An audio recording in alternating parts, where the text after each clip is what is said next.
Hi, everyone, and welcome to Ouroboros Out Loud, a tale that never ends, from a narrator that never dies.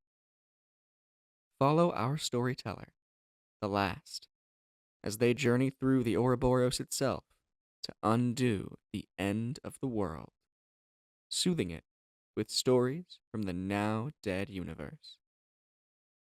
Ouroboros Out Loud is produced and distributed by Chapman University's Ouroboros magazine, and frames student submissions at the heart of its story. Each episode shows the last reading new submissions from the magazine's history to the Ouroboros, until they're able to begin the cycle of stories anew. If you would like your story to help save time itself, consider submitting to our fall and spring semester issues, or our Halloween zine. Your submission may just convince the Ouroboros to begin the cycle anew. Without further ado, this is episode 6, The Ribs.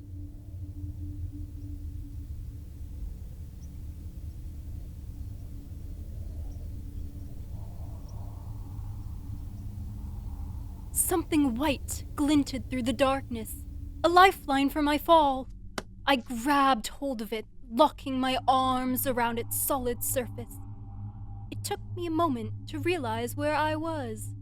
White bones curved around me, forming twin arches somewhere above.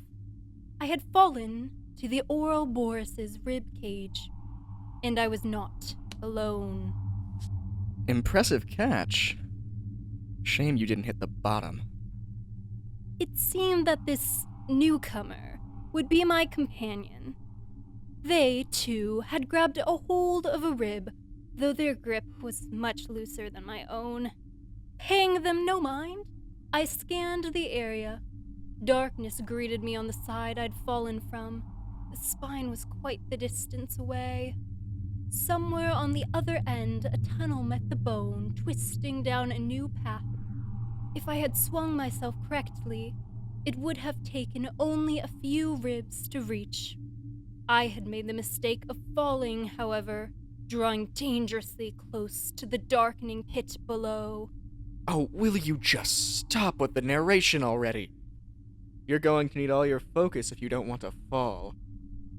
I had no time to give in to the stranger's jibes. I had a place to go. I had a task to accomplish. The Ouroboros awaited its next stories. Don't you dare call me a stranger. You know exactly who I am. I pulled myself up the rib slowly, ignoring the ache in my bones. In the last few years, the journey had excruciatingly lengthened. I could no longer jump from rib to rib with ease. Each movement, each test of my strength as I climbed upward was a task of its own. A maze of thick white ribs stood between me and my destination. Wow. You sure you didn't fall out of the snake? There's more darkness than ribcage here. I can't even see the bottom. Though the newcomer eyed the deep pit below as they jumped between ribs, I could not do the same. The risk that awaited falling was one I would have to take regardless. I could not afford to dwell on it. There's something down there, you know. It's not just darkness. There's almost a hint of green to it, swirling and bubbling. Looks poisonous to me, and I would know. I took a deep breath, continuing to laboriously pull myself upward. No one could dissuade me from my task. I know you can hear me! Something shining down there. Pearly and white. Teeth, maybe. Hinging jaws opening to catch anything that falls. Darkness swirls around it, trying to hide it, but it's there. Still ignoring me, huh? I even gave you narration this time. Oh, it was all too tempting to look down. But the choice to peek would be unwise, and I would not fall victim to it. Looking back merely prevents us from moving forward. I pulled myself to the next rib. We've already established you don't have a good sense of balance. You're just going to fall again. The visitors still had their doubts, but I knew more than they did. In the Ouroboros, my physical state mattered little compared to my intellect.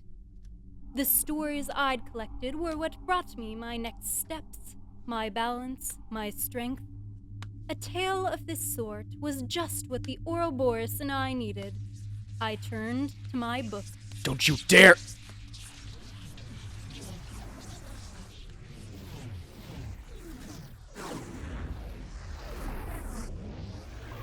Happiness starts here. Evergreen Falls was rated the top retirement planet for customer satisfaction. Old Utopia, my grandson called it. He was 13 in the snarky phase. No one was certain when Grifers grew out of it. The virtual walkthrough demonstrated all the amenities: lush gardens, Ezo Island, Sleeper's Grove, etc. Essentially, there was something for the various stages of aging out. Ren, my eldest, picked out the hybrid view package for Coulter and I. It had a little bit of everything, so it was almost impossible to be unhappy with what we got. I'm certain I deserve an award for constantly achieving the impossible. Grifers scored higher on the intelligence spectrum in comparison to most other species, so naturally, a residentially unhappy life was assumed. If cultures had a motto, ours would be, "You will live a certain degree of disappointment, and then you will die." But for some reason, Freya could not let the whole happiness thing go. Freya was not a Gryfer. If her lack of blue complexion was not evidence enough, the range of her emotional extremes was the perfect telltale. She was a T-Bi, and fortunately for her benefit, she was not the first one I had encountered. T-Bis occupied the lower end of the intelligence scale. They specialized in the artistic fields, accounting for all the residual colors constantly painting her clothing. I used to ask if she ever got any paint on the canvas, and she would just laugh at a joke I seemed to be missing. I let her laugh anyway. Oh, oh! Freya tapped her hands to the air, excited. Her gray curls bounced along. We gotta go to the west side today. I heard the 3 p.m. winds blow these special nightmare flowers. Nightshade, I corrected her. I was sitting at her round dining table, picking at the napkin she had previously placed in my lap. That's what I said. Her eyebrows fused together as she gave me a brief look before quickly relaxing again. I remember as a little girl, my mom would tell me stories about such things. Flowers that bloom only a few times a year, in the most specific conditions. She said. Freya pressed a gentle hand where her eyebrow crease returned, this time in concentration on the memory. When it came to her, she looked up at me. Only the most dedicated farmers would tend to them. And finally, I get to see it. Isn't this place just genius? She turned around, a giant spoon tending her pot remained steadied by her left hand. Her excitement melted into contentment as she looked at me, hoping to find a similar look. T-Bis always found a way to waste the meanings words had. Genius. Engineering solar panels was genius. Figuring out the cycle of the moons was genius. Committing your life to plants that might bloom was useless. Sure, I said flatly. Freya faltered at my response. Vita. Her tone was unfamiliar. The common T-Bi emotions were easy to place, and all of them were big. This one was not. It made me feel small, a feeling I was not well accustomed to. Not with Freya. What? Why aren't you excited? I raised an eyebrow at her. She never used to care about that before. I said I would go. Freya scoffed and turned away from me, as if that's the same thing. T-Buys were not scoffers. I remembered the first time I scoffed and used a sarcastic tone around her. She asked me what the noise was. For the first month, Freya had believed her house was infested with bugs, but it was just me. What was that? No one is forcing you to go to these things. I just thought you might like it. A clicking sound came from the stove as she turned it off. She slowly walked over to the cabinet to pull down some clean bowls. I stayed silent. Clinking came from the bowls as Freya spooned our lunch. She shuffled to join me, placing my bowl down before slowly sitting next to me. What do you want to do? I watched the banana flowers swirling around the white flower balls. We can go see the nightshade exhibit. No. The sound of Freya's hand came down louder than usual, with the extra weight of her rings. We always do things that make me happy. It's your turn. I was not sure how to respond. Freya swallowed the rest of her spoonful, smearing a colorful red across her emerald skin tone. You do know what makes you happy, right? Well, now I felt judged. Sure, I lied. I handed her the napkin that sat across my lap, and she accepted it. Great, Freya grinned, her mood shooting up again as she wiped her face. What are they? I thought to myself for a moment, tapping the edge of my spoon. The words came out slowly, delicate as I thought out loud. I like this book I am reading. Awesome, Freya said mid-spoonful. I like it when I get to unwind at the end of the day. My muscles relaxed, sinking into the truth. My hands came near my face and I dropped them, as if motioning my night routine. Freya's eyebrows narrowed. I like coming home to a clean house, but cleaned in the right way. I was quick to add the second sentence. She dropped her spoon into the bowl and it made a loud sound. I jumped a bit, looking at her brown eyes. Usually soft and warm, her face mimicked an expression I usually wore. Annoyance. You're bullshitting me. I held up a hand to slow her anger. Now, Freya, just because the things I enjoy are not quite like yours does not make them a lie. Then tell me the truth. Have you just been unhappy all of your life? I stopped. She was not accusing me this time. She was genuinely asking. And still, it did not feel true, but it also did not feel untrue. Freya spoke of happiness like it was the necessity to life, not a luxury. It was not that I did not believe in happiness. It was just not prioritized. We were taught to focus on the important things in life. Money, family, stability, and the happiness would come later. I suppose this was the later. This is stupid. Let us just finish our lunch and then go to the nightshades. She cut me off.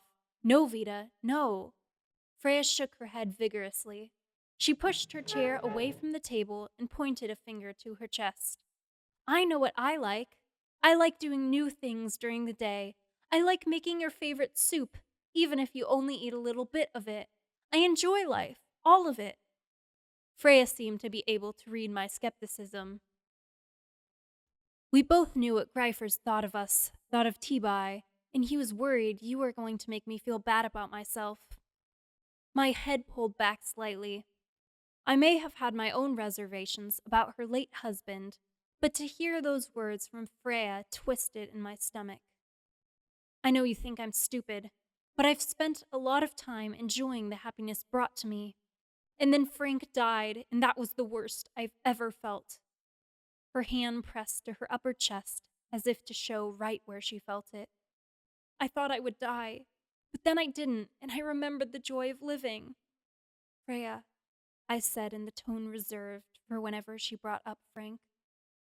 She shut her eyes, and the tears welling up in them rolled down her cheeks. Freya shook her head. Don't. The word came out soft, broken. Her eyes opened again, and I saw something new, something that was not meant to hurt me, but did all just the same. It was so hard, Vita, but it made me realize that I didn't want to spend another minute of the rest of my life being unhappy. So if that means I have to go see those flowers alone, I'll do it. My face hardened. We ate the rest of our soup in silence.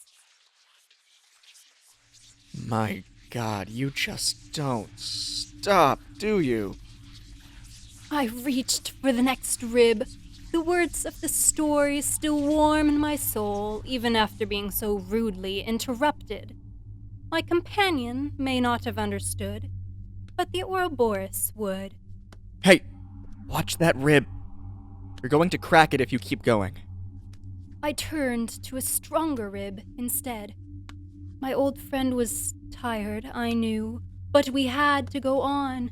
This was for the sake of the next world, the next beginning, the next pattern. It was more than just the two of us and our fatigue. We had a purpose. The darkness is rising in the pit. It's going to swallow you up. No! Was that all of you just now? The rest of the story will settle the Ouroboros, but we must continue. Freya did not speak to me for almost a week. I knew this not because I counted the days of silence, but because on the third day, the doctor told me there was nothing physically wrong with me. I told him that my chest was tight, and a couple of days ago that my stomach hurt the worst it had in years. He asked me if anything new had happened, and I told him Freya stopped talking to me. He asked who Freya was.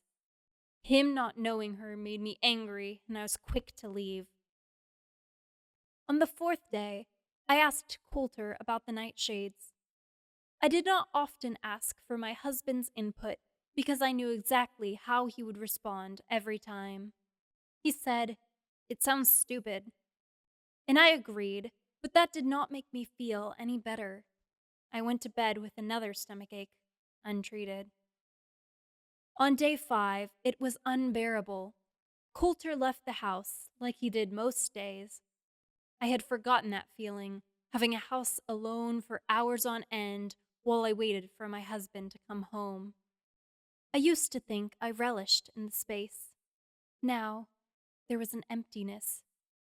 My joints were too weak for gardening. The house was cleaner than a hospital room, and my only friend was no longer talking to me. When Coulter came home, the silence lingered. My brain got louder. That was a new problem as of late. Problems seemed to be occurring more frequently these days. I would reach toward another pill, but these pill bottles had a new cap on them, the kind that had a timer counting down until your next opening. Everything in this damned house seemed destined to make me angry. I sat in one of the armchairs in the study area and opened my book, hoping to gain some peace and clarity.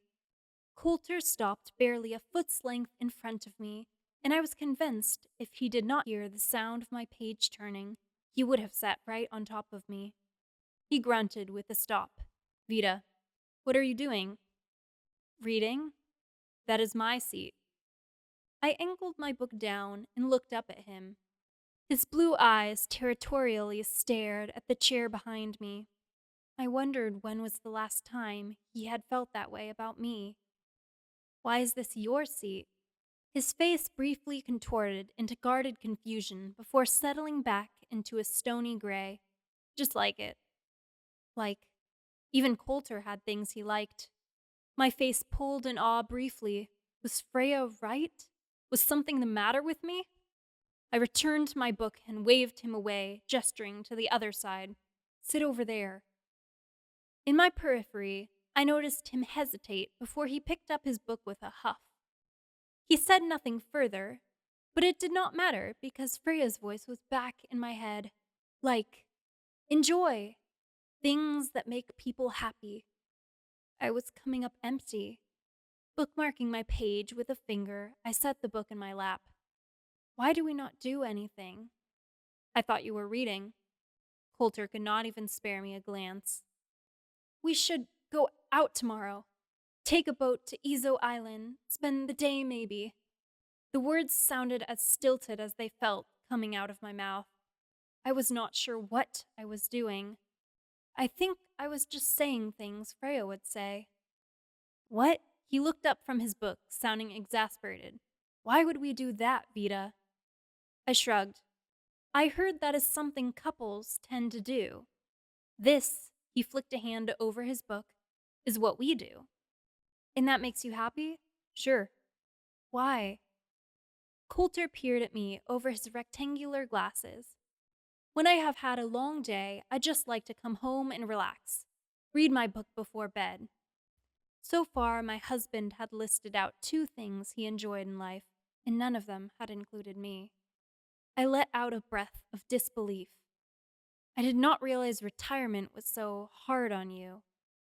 Believing the conversation was over, Coulter's eyes locked back onto his book. Adventure is not a good color. You are smarter than that. Heat warmed my senses, turning my light blue skin into a darkened hue. The words came out of me before I understood their meaning. I want a divorce. Coulter laughed.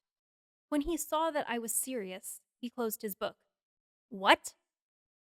It was a valid question, since I had not even thought the moment through.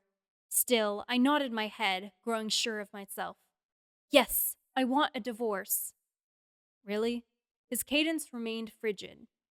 Freya once called him a boulder, unmoving. He did not believe me. You are just going to start over. At 70, I cut him off sharply. Stop. He did.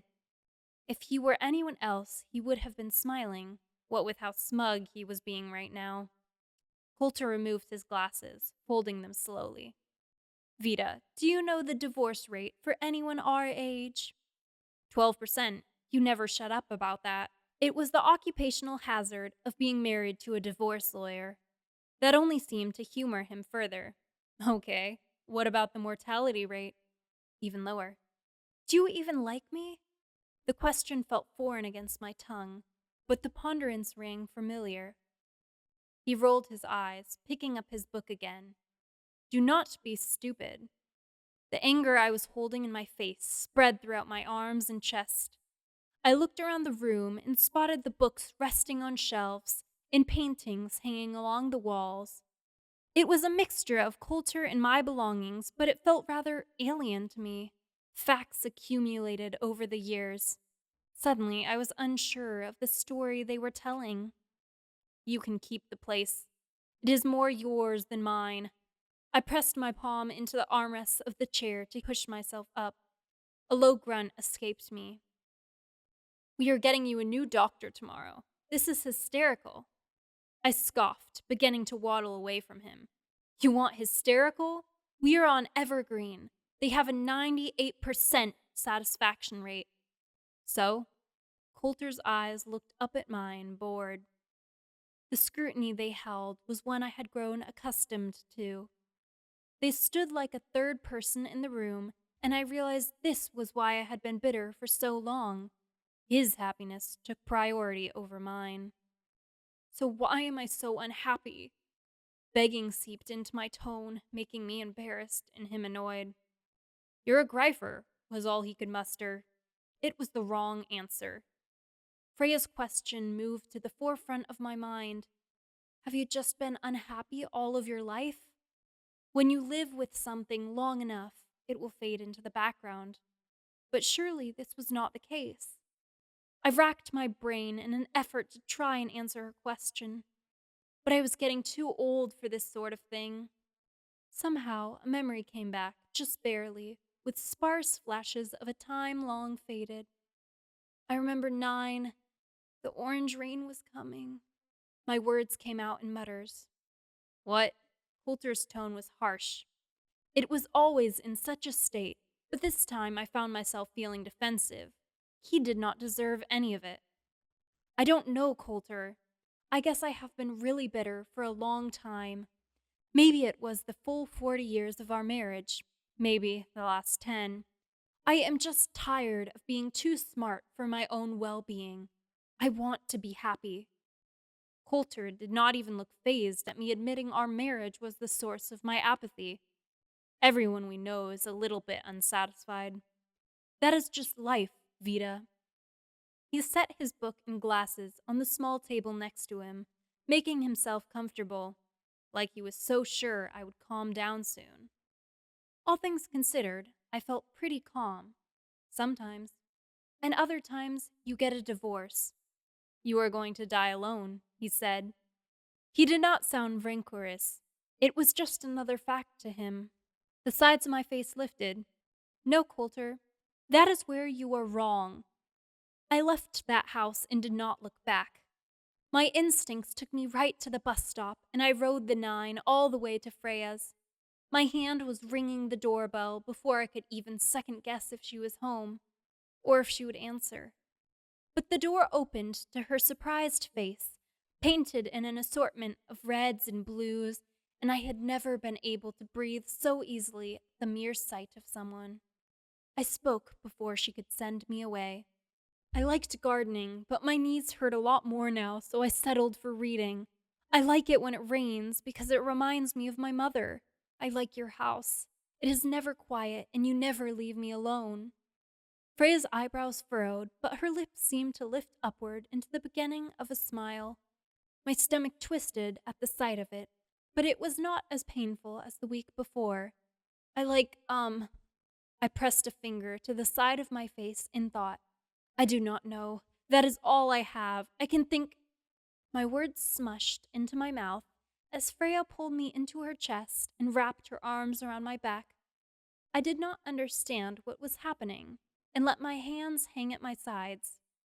My chin lifted out of the hold against her shoulder, and I could speak again. What is happening? Freya shook against me, and I recognized the sound of her giddiness. I'm hugging you, idiot. She did that sometimes, called me an idiot, and it was something I had learned to be okay with because it was not filled with malice. Oh, I have never done this before. I felt a chin pull me in tighter. Just wrap your arms around me and hold me, gently. I did as I was told, and I felt warm, like the soup she makes. My chest hurts when you stop speaking to me. I was not sure where that came from, yet somehow I knew it was the right thing to say. My chest no longer hurt. Freya fell limp in my grasp, but I was there to steady her. Me too. She pulled away, but held onto my arms, looking directly at me. So what now? I was not certain. For the first time, I had no plans. But there was so much I could do with the rest of my life. The future was endless. Someone I love told me about some special flowers.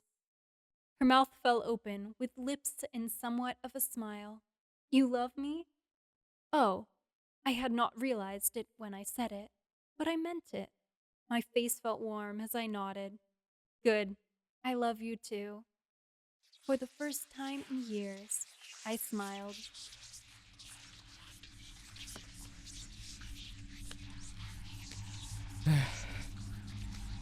You could have just left it at no.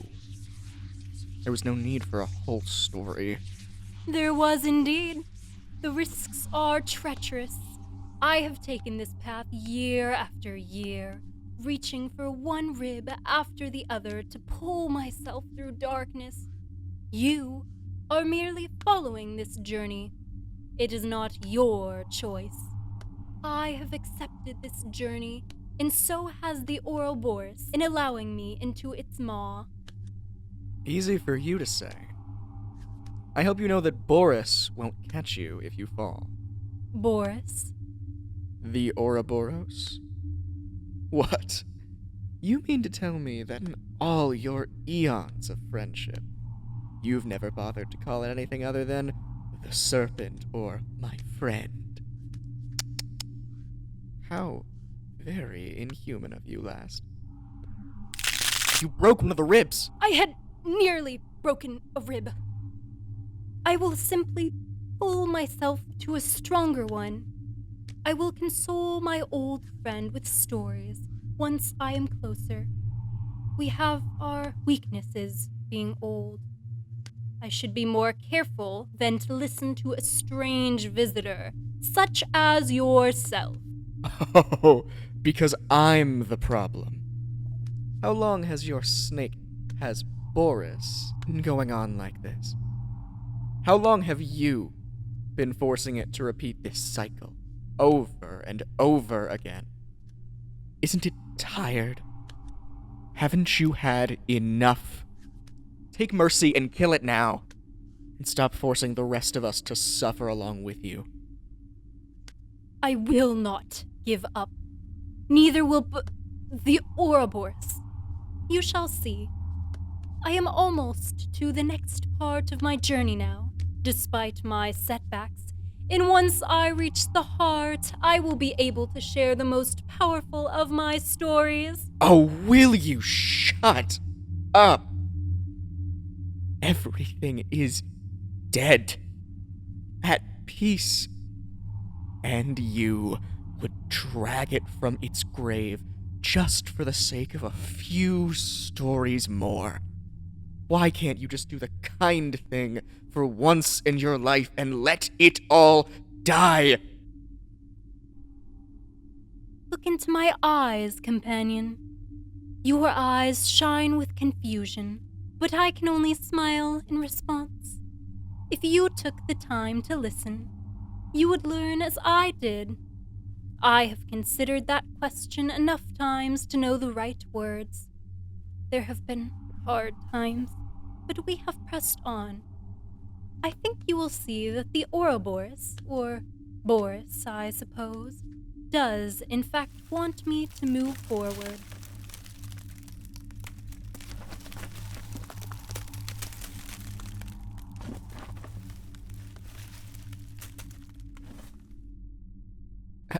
How? We were just climbing. How are we already at the top? Where are we? Solid ground at last. Stories are the heart's blood of this place.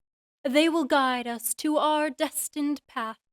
You, my companion, may continue to frown, but in time, you will understand. You vastly underestimate me. Come, the journey is not yet over. This episode of Ouroboros Out Loud was written and produced by Amin Veach, with Ella Murray voicing the last. Happiness Starts Here was written by Kari Lien. For more episodes, or to submit to the magazine, please visit ouroborosmagazine.wixsite.com/Chapman, or find us on YouTube at Ouroboros Out Loud. Thank you again for listening.